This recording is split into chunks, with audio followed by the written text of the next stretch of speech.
I remember a time when my partner and I were in a meeting with a client and we were very close to the finish line. So the client asked a question and I was eager to answer, but my partner noticed something I was missing and gave me a signal under the table not to speak and told the client that could he give us a moment to deliberate on it. And also, what worked in our favor in that instance was that there was a phone call that came in for the client, so he excused himself to pick it. Now, my partner made me understand that I was missing some things, and if I had opened my mouth before he intervened on my behalf, I might have cost us that project because at that moment I was going to act a fool. So, corrected me when the client came back, and I now spoke with better understanding and clarity. I'm glad to say that we won the project and got it over the line. Now, that experience I had is not an exclusive one. I can make bold to say that every single one of us has the capacity within us to act a fool. Yes, I said it. It's not about not acting a fool, it's about when you want to act a fool, please, please, and please make sure that you have people in your circle who have sense when you do not have sense.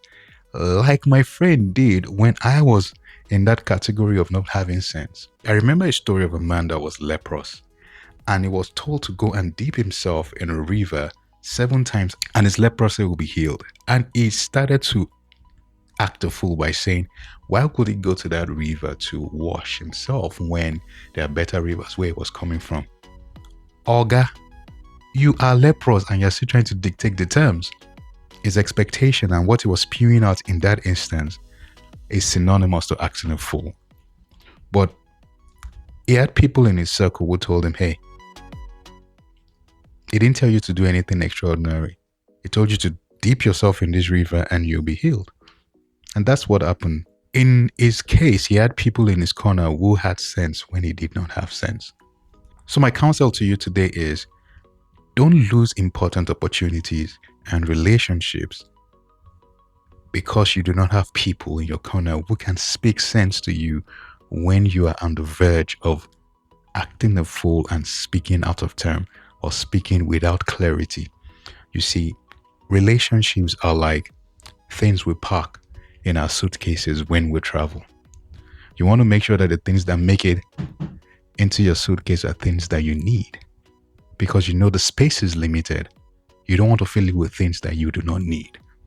And one of the things we need are people in our lives who can look us in the eye and tell us the truth, even when the truth is not palatable for us to hear. But we know deep down that they have our backs. Those friends become most important in seasons of our life when we have the tendency, like we all do, to act a fool.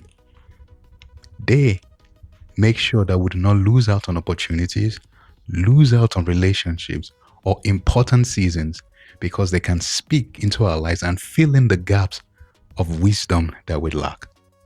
So the next time you are doing an audit and counting your friends and putting them in your suitcase of life, make sure that you travel with the important ones and not the ones that just fill up space and cannot save you in the day when you want to act a fool. I've said fool many times, right? Yeah. I've had my season of foolishness and I'm glad that I'm blessed with friends in my life who help me not to act a fool. And I want to thank Victor Ivic for this fantastic music playing in the background.